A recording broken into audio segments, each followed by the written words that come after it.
Assalamualaikum warahmatullahi wabarakatuh. Perkenalkan, nama saya Muhammad Hildan Didom dari Fakultas Kedokteran Gigi Institut Ilmu Kesehatan Bakteriata Kediri. Di sini ingin mencoba menjelaskan tahapan-tahapan pembuatan gigi tiruan sebagian lepasan atau biasa yang disebut GTSL, sekaligus bagian-bagiannya dan fungsinya. Nah, untuk diskusi yang pertama yang pertama, coba jelaskan pengertian garis median, fungsi garis median, dan cara pembuatan garis median pada model kerja. baik. Garis median sendiri adalah garis yang dibentuk dari frenulum labialis menuju puncak dari insisal median insisif pertama rahang atas, kemudian mencapai sisi palatal, mencapai fovea palatina, kemudian diteruskan sampai di balik basis model untuk pembuatan gigi tiruan lepasan. Nah, di sini fungsi dari garis median adalah untuk sebagai tumpuan atau acuan kita ketika kita melakukan penanaman terhadap artikulator, sehingga model tidak menceng kiri dan kanan, sehingga sedemikian rupa dan sesama mungkin dengan keadaan di dalam rahang pasien. Kemudian Yang kedua, fungsi 3 cekungan dan cara pembuatan 3 cekungan. Nah, fungsi 3 cekungan. Fungsi 3 cekungan yang dibuat di bagian tertebal dari basis model GTSL, model kerja, adalah fungsinya sebagai memudahkan kita untuk remounting atau penanaman kembali kepada artikulator. Nah, kenapa basisan ini harus ditanamkan kembali pada artikulator? Karena ketika kita nanti melakukan penanaman dan packing akrilik, gigi dapat mengalami peninggian sehingga dilakukan preparasi. Nah, preparasi tersebut membutuhkan penanaman pada artikulator kembali untuk oklusi eksentrik dan intrinsiknya. Baik, selanjutnya Sebentar, untuk pembuatan cekungan 3 cekungan ini bisa menggunakan pisau malam dengan dikeruk itu secara manual, atau dengan meradir menggunakan stone dan strike low speed menggunakan stone. Diameternya 1 cm sampai 1,5 cm. baik, selanjutnya pengertian outline denture dan juga fungsi outline denture dan pembuatan outline denture pada model kerja. Nah, di sini saya sekalian membahas pembuatan outline pada rahang atas dan rahang bawah.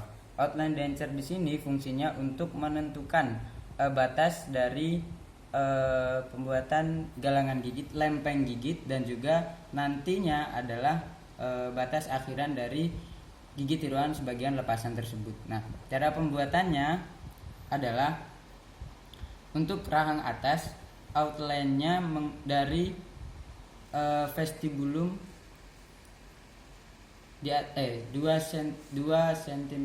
2 mm di atas vestibulum. Nah, dimulai dari vestibulum labialis, kemudian vestibulum bucalis, bagian frenulum bukal dan frenulum labial itu dibebaskan. Nah, kemudian di sini juga ada yang namanya bone saddle dan juga ada free end saddle. Apa itu bone saddle dan free end saddle? Ketika bone end saddle di sini, maka outline-nya adalah sampai mesial gigi terakhir yang masih terdapat pada gigi pasien. Nah, di sini adalah bone saddle. Kenapa? Karena masih terdapat gigi terakhir yang berada di posterior. Nah, outline-nya tidak melewati gigi bone saddle, melainkan di mesial gigi bone saddle outline. Nah, kemudian untuk free end saddle, outline-nya mencapai yang namanya hamular knot. Nah, hamular knot outline saddle-nya ketika memang free end atau tidak terdapat gigi lagi pada posterior. Ada pembagian kelasnya juga. Nah, kemudian untuk rahang bawah sama, tetapi hanya pada bagian lingual karena di bawah terdapat lidah. Untuk outline-nya pada bagian rahang bawah, mohon maaf saya tidak memiliki modelnya, jadi hanya pada bagian lingual. Nah, sebisa mungkin tidak mengenai yang namanya frenulum lingualis sampai sama juga, tergantung desain dan tergantung itu bone saddle atau free end saddle untuk outline akhir di belakangnya. Nah, untuk rahang atas tadi saya lupa, hindari yang namanya fovea palatina. Di sini kira-kira jarak outline terakhir itu 2 cm dari fovea palatina. 2 mm. 2 cm. Baik, selanjutnya Lanjut cara pembuatan lanjut ke yang ini, bukan outline lagi sudah. Bawah. ya, cara pembuatan clammer 2 jari, 3 jari, half Jackson dan jillet. Nah, untuk pembuatan half Jackson pertama dari 2 jari dan 3 jari dulu. Di sini model yang saya pegang ini sebuah model yang mungkin sudah bisa dibilang lengkap. Untuk pembuatan 2 jari sendiri di sini bisa dibuat dari membentuk attack-nya dahulu. Nah, di sini terlihat transparan saja karena sudah diplat. Nah, ini bagian attack dari clammer 2 jari. Kemudian menyusuri sampai bagian atas edontulus. Nah, setelah mencapai bagian edontulus, di bagian tengah-tengah edontulus ditekuk 90 derajat menuju gigi yang akan dijadikan tumpuan sebagai tumpuan clammer 2 jari. Nah, setelah itu ditekuk lagi 90 derajat ke arah atas. Nah, bagian ini disebut bagian support.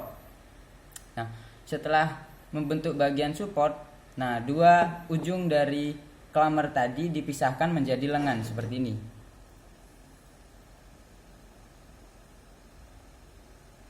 Nah, bisa dilihat menjadi 2 lengan.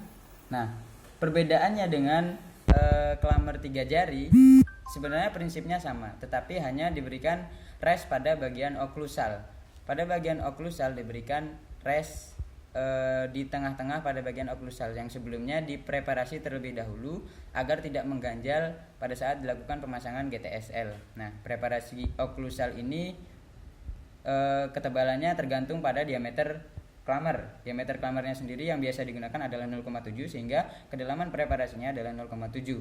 Nah, dibuat rest, kemudian mengikuti lengan, support, kemudian sampai attack pada bagian tengah clammer 2 jari. Itu pembentukan clammer 2 jari sekaligus 3 jari. Kemudian untuk half Jackson dan Gillette, sekalian perbedaannya ya saya jelaskan. Nah, di sini half Jackson disebut half Jackson karena dia fungsinya memang retensi, menambah retensi, cengkeram. Nah, bedanya dengan Gillette adalah di sini dia diletakkan pada antara 2 gigi yang memang benar-benar masih ada atau tidak hilang. Sedangkan untuk Gillette gigi yang dibuat tumpuan adalah gigi asli, sedangkan gigi sebelahnya adalah gigi tiruan atau dengan kata lain sudah tidak ada giginya. Nah, bedanya Gillette dengan half Jackson di situ. Pembentukan half Jackson itu dimulai dari pembuatan lengan terlebih dahulu. Lengan yang melengkung pada daerah servikal. Nah, kemudian menyusuri bagian proksimal dan membuat attack di bagian palatal. Ini untuk rahang atas. Nah, untuk Gillette sama, perbedaannya hanya pada half Jackson itu giginya ada semua. Untuk Gillette di sini diperuntukkan pada gigi yang sudah tidak ada atau sudah digantikan dengan menggunakan gigi tiruan atau anasir. Seperti itu. Kita lanjutkan. Baik, selanjutnya tolong jelaskan syarat penanaman model kerja pada artikulator. Nah, syarat penanaman model kerja pada artikulator adalah yang pertama, garis median dari model kerja ini harus sejajar dengan garis median pada artikulator. Jadi garis median yang sudah kita bentuk dari awal itu sejajar dengan yang ada pada artikulator. Nah, setelah itu untuk syarat yang kedua adalah garis median oklusi atau oklusi pada model kerja itu harus sejajar dengan garis oklusi pada artikulator yang kita bentuk menggunakan karet gelang. Nah, di situ. Kemudian syarat yang ketiga adalah pin artikulator horizontal harus menyentuh garis potong oklusi pada garis median gigi.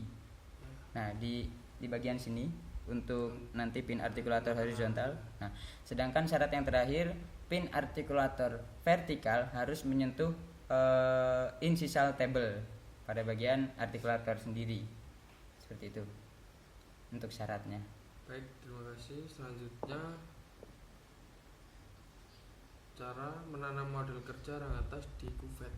Nah, cara penanaman model kerja rahang atas dan rahang bawah di kuvet sebenarnya tidak jauh berbeda, di mana setelah dilakukan penanaman artikulator, kita berusaha untuk melepas setelah dibuatkan galangan malam nanti di tahap nanti ya, diskusi yang nanti itu baru kita lepas dari artikulator. Kemudian kita paskan dengan yang namanya kuvet basisannya.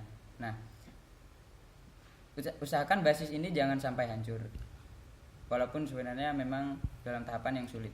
Basisan ini ditanamkan ke artikulator, kemudian kita tanam gips kembali, kuvet, kemudian kita tanamkan gips kembali sehingga tidak terdapat yang namanya undercut. Nah, pada bagian basis ini kita bevel semua bagian yang tajam. Usahakan pada ini basisan yang atas ini harus sejajar dengan posisi kuvet, sehingga nanti ketika ditutup menggunakan kuvet antagonis atau kuvet satunya itu tidak mengganjal. Nah, tertutup dengan rapat sehingga prosesi pembuangan malam atau packing akrilik dapat berjalan dengan baik. Seperti itu.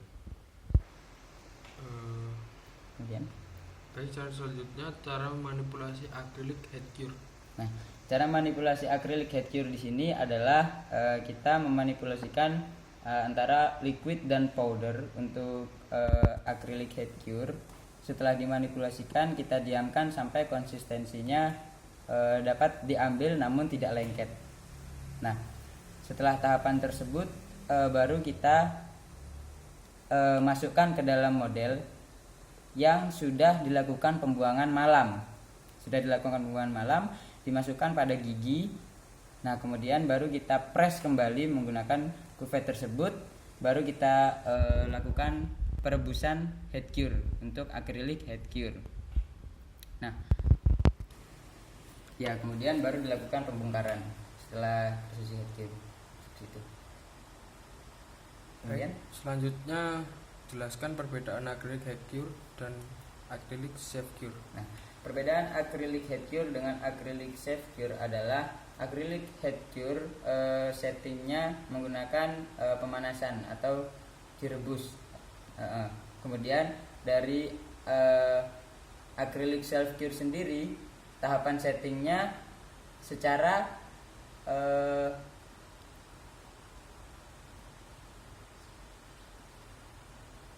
dia setting sendiri ketika dibiarkan di udara terbuka. Jadi ketika kita melakukan yang namanya manipulasi antara powder dan liquid, itu dia akan setting sendiri. Beda dengan head cure yang harus melalui prosesi tahapan packing atau perebusan dengan air panas yang dilapisi kuvet dahulu. Baik, terima kasih. Selanjutnya cara bowling out. Nah, cara bowling out di sini hampir sama dengan cara packing akrilik. Nah, di sini ketika bowling out ini istilahnya adalah buang malam. Nah, ketika kita sudah melakukan pembuatan plat malam, galangan gigit, kemudian sudah melakukan penyusunan gigi, itu kita tanamkan dalam kuvet. Kemudian kita press antara kuvet 1 dan kuvet 2. Kemudian kita lakukan pembuangan malam. Pembuangan malam juga dengan perebusan ditandai dengan ketika kita ambil kuvetnya itu malamnya meleleh keluar. Atau dalam air rebusan terdapat malam-malam cair yang konsistensinya cair, yang mengapung. Nah, kemudian untuk air yang sudah mendidih itu biasanya hanya diperlukan waktu 20 menit untuk pembuangan malam. Sedangkan untuk air yang belum mendidih sekitar 40 menit sampai 60 menit atau 1 jam untuk pembuangan malam sendiri atau boiling out seperti itu. Baik, terima kasih. Mungkin tadi ada tahapan yang terlewat untuk pembuatan galangan gigit ya. Galangan gigit dan lempeng gigit. Nah, saya tambahkan dulu untuk pembuatan lempeng gigit ini kita dengan cara menggunakan lempeng malam kita lakukan. Kita panaskan terlebih dahulu, kemudian kita tempelkan pada bagian palatal sehingga membentuk anatomis bagian palatal. Nah, bagian untuk sisi bukal di sini tidak boleh diberikan sayap sehingga harus tegak lurus pada bagian terakhir gigi yang masih ada, atau di sini bagian distal gigi canines, bagian mesial gigi molar ketiga. Nah, di sini harus tegak lurus. Kenapa? Karena di sini akrilik adalah bukan bahan flexural denture, sedangkan kalau menggunakan bahan flexural denture boleh diberikan sayap melebihi pada gigi terakhir di sini. Nah, itu untuk lempeng gigit. Kemudian untuk galangan gigitnya kita bisa menggunakan gulungan malam. Setelah gulungan malam itu kita bentuk sedemikian rupa sekira-kiranya tebal setinggi oklusal, puncak oklusal gigi yang masih ada. Ini kita tancapkan pada lempeng gigit yang sudah kita buat, kemudian kita fiksasi sehingga menyatu. Nah, kemudian pada bagian oklusalnya di sini diratakan. Yang tadi istilahnya dia membulat, kita ratakan untuk galangan gigitnya. Sehingga di sini baru nanti kita lakukan penyusunan menggunakan gigi tiruan atau gigi anasir ini. Seperti itu. Baru kita buang malam, kemudian packing akrilik, kemudian baru jadi packing akrilik dan kita tinggal finishing polishingnya seperti itu. Baik, saya rasa cukup sekian diskusi yang bisa saya sampaikan sepengetahuan saya. Kurang lebihnya mohon maaf. Wassalamualaikum warahmatullahi wabarakatuh.